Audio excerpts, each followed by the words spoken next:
There we go.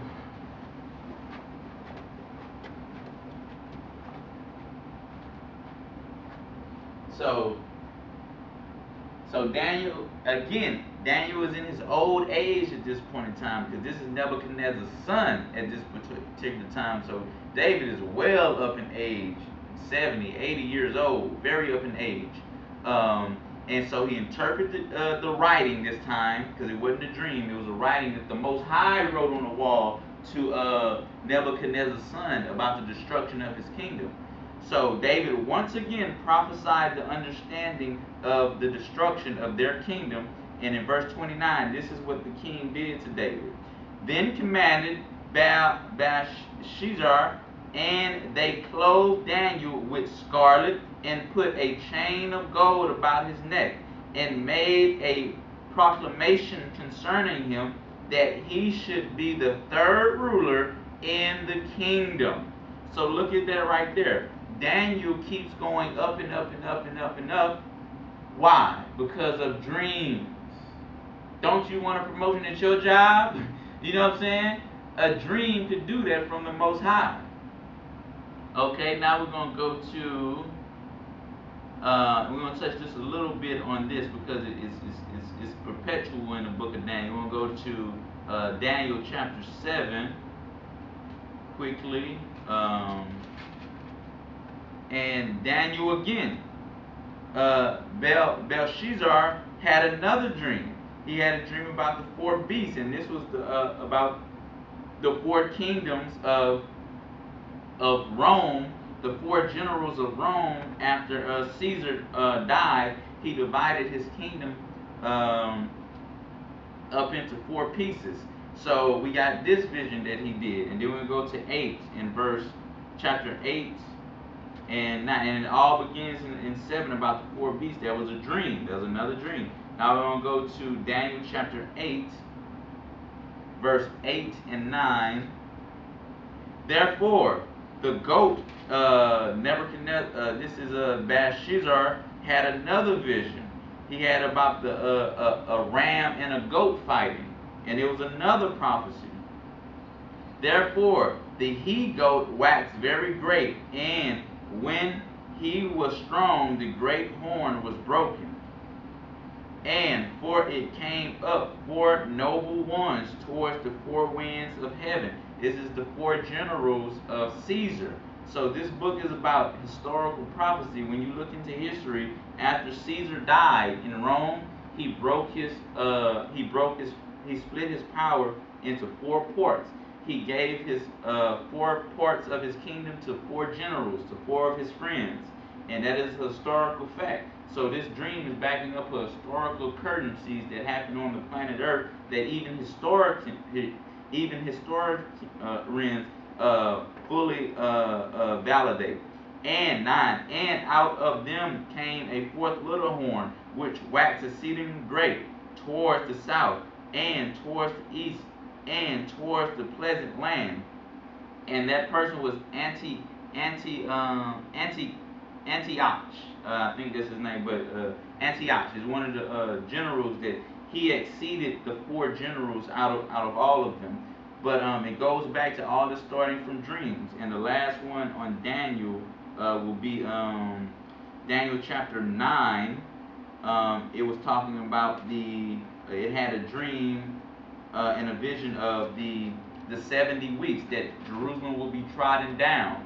And what happened? Jerusalem was trodden down, and that goes furthermore when all the Hebrew Israelites had to flee out of Jerusalem, and the beginning of their captivity was begin because the Roman Empire put up soldiers around about Jerusalem, and they cut off the water supply, they cut off the food supply, and a lot of Hebrew Israelites that didn't leave before the siege, that they were put to death there and put in slavery. And the other Hebrew Israelites, they got fled back into Egypt in that area. And that fulfills the Deuteronomy 28 curse of when they got put in slave ships and brought to the 4 corners of the planet Earth. And it all started from visions and dreams. This is the main point of that. All right, now we're going to go to how to fight with this? What do you need to do to help you win in the dream, the spirit world? We already got it, write them down. But if you don't have no power, all you can do is write down, yes, I succumbed to lust in my dreams. Yes, I was stealing in my dreams. Yes, I had thoughts of adultery with another man's wife. That's all you're going to be writing down. You know, you ain't going to say, well, today I called on the name of Yahushua HaMashiach in my dream. Today I rebuked the devil in my dream. You know what I'm saying? If you don't do these things, you're not going to have no power in your dreams. You're just going to be writing about how you're getting beat up in your dreams. So now we're going to go to Ephesians chapter 6. Because we already understand about the writing down. So all of us need to be having a notepad and some pencil or whatever, or writing the notes down on your phone when you wake up from your dream, because your dreams are very important. The Most High is trying to talk to you. So, but how do we equip ourselves? Because we remember in Proverbs 6, it says, the law is a lamp unto my life, and it guardeth me while I sleepeth. So, we understand that. Now we're going to go into further details about that. Because when I'm up, I need to be in His Word. I need to be praying. I need to be studying. I need to be doing these things. Proverbs chapter 6, 10 on down. Finally, Ephesians chapter 6, 10 on down. Finally, my brethren, be strong in El and in the power of His might.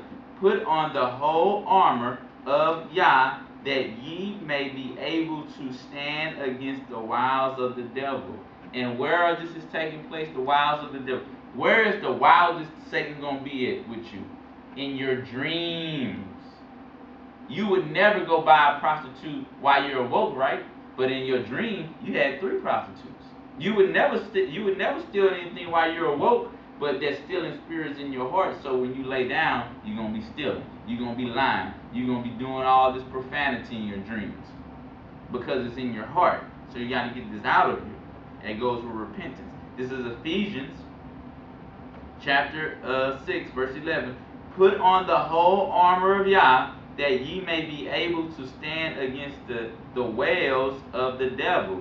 For we wrestle not against flesh and blood, but against principalities, against powers, against the rulers of the darkness, this world, against spiritual wickedness in high places. And it's a high place in the dream world, the spirit world. Wherefore, take unto you the whole armor of Yah. What is the armor of Yah? Let's break this down and see what it is. That ye may be able to withstand in the evil day, and having done all, to stand. Stand therefore, having your loins. What are your loins? Anybody know what their loins are? It's right around your private areas. That's the first thing He tells you what to do. Guard up your loins, because when you go to sleep, having all these perverse dreams and thoughts, what's Satan coming after? Satan coming after your loins to do some perverse things. Stand therefore, having your loins girded with truth. What is truth? The law, statutes, and commandments. The Scripture says the Most High can't be tempted. Every man is tempted when they are drawn away from the Most High. So if you're having these lucid dreams, that means what? You're not as close to the Most High as you should be. If you really want to know where you stand with the Most High, it all plays out in your dreams. If you're having bad dreams, you're on bad terms with the Most High. If you're having powerful dreams where you have power, you're awakened in your dream, that means you're on better terms with the Most High. You're doing what He needs you to do. Having your loins girt about with truth, and having on the breastplate of righteousness, and your feet shoe covered with preparation of the gospel of peace. You're having a peaceful spirit in you. You're always ready to go to peace. You're not always ready to fight anger and all this stuff. It's peace. Breastplate of righteousness. We know what a righteousness is. That's keeping the law, statutes, and commandments on a good day and a bad day. Above all, take the shield, your shield of faith. Now I believe in. I have your law, statutes, and commandments. I have the understanding of your path. Now I'm going to add faith with that. Wherewith ye shall be able to quench all the fiery darts of the wicked. So you in your dreams, and you having wickedness going through, but you are aware of what's going on, and you're rebuking even in your dreams.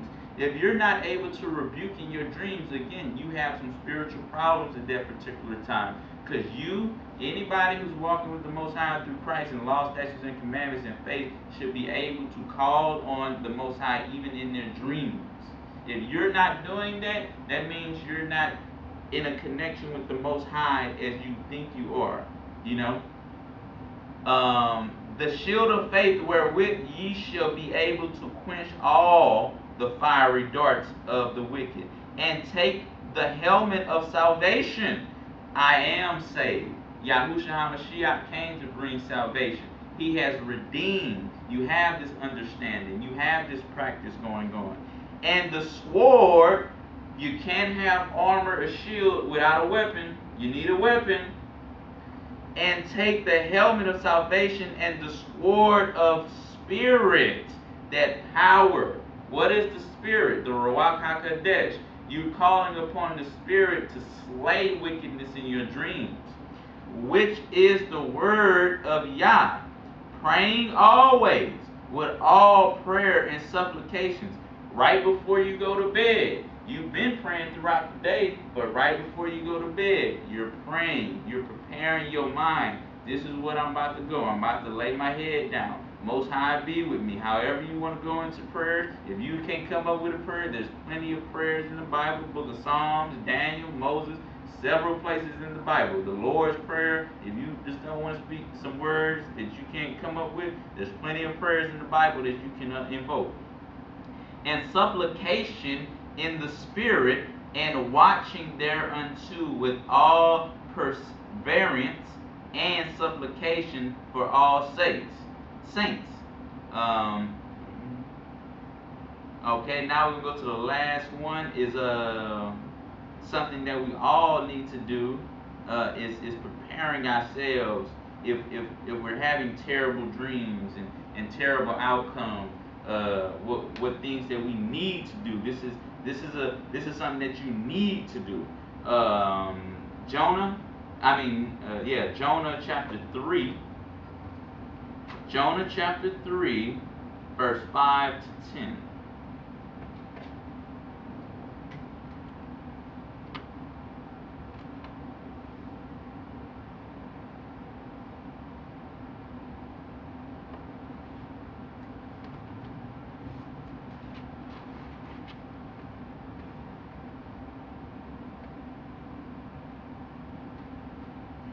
We're going to end on Matthew. Jonah chapter 3, 5 to 10. So, Nineveh, if nobody knows, Nineveh was about to be judged because of their wickedness, and the Most High sent Jonah to warn them about their wickedness and whatnot. They got it together, they repented, but they repented of their wickedness, and this is one way that they became strong in the Most High. They were able to turn from the wickedness that they were doing. They did something very particular here. So the people of Nineveh believed Yah. So when they got the dream, when they got the vision, they believed the Most High and say, we need to change. And proclaim a fast and put on sackcloth from the greatest of them to the least of them. For the word came unto the king of Nineveh, and he arose from his throne, and he laid his robe from him, and covered him with sackcloth, and sat in ashes. So when the Most High revealed unto them that, hey, y'all in trouble, the king took the approach of humility, and he caused it to be proclaimed and published through Nineveh by the decree of the king and his nobles, saying, let neither man nor beast, hired nor flock, taste anything. Let them not feed nor drink water, but let man and beast be covered with sackcloth. and cry mightily unto Yah, yea, let them turn every one from his evil way from the violence that is in their hands. Who can tell if Yah will turn and repent and turn away from his fierce anger, that we perish not? And Yah saw their works, that they turned from their evil way, and Yah repented of the evil that he had said that he would do unto them, and he did it not. Why? Because they took proactive action. They said, we have an issue. We need to be more spiritual here. We need to be more inclined. So they went on a fast to get their mind, body, and soul right with the Most High. And that's what the Most High is telling us when he sends us these dreams of, hey, you're doing wrong and you need to get it right. And if you are sinning in your dreams, that means Satan is right there, and Satan is having precedence in your dreams. So the Most High is basically telling you, you're so bad off that Satan can come into your dreams and do whatever Satan wants to you. And the last one is going to be Matthew chapter 17.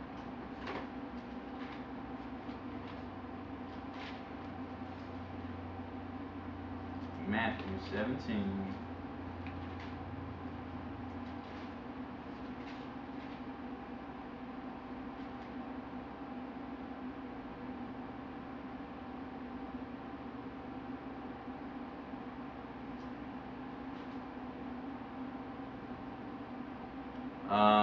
18 on down.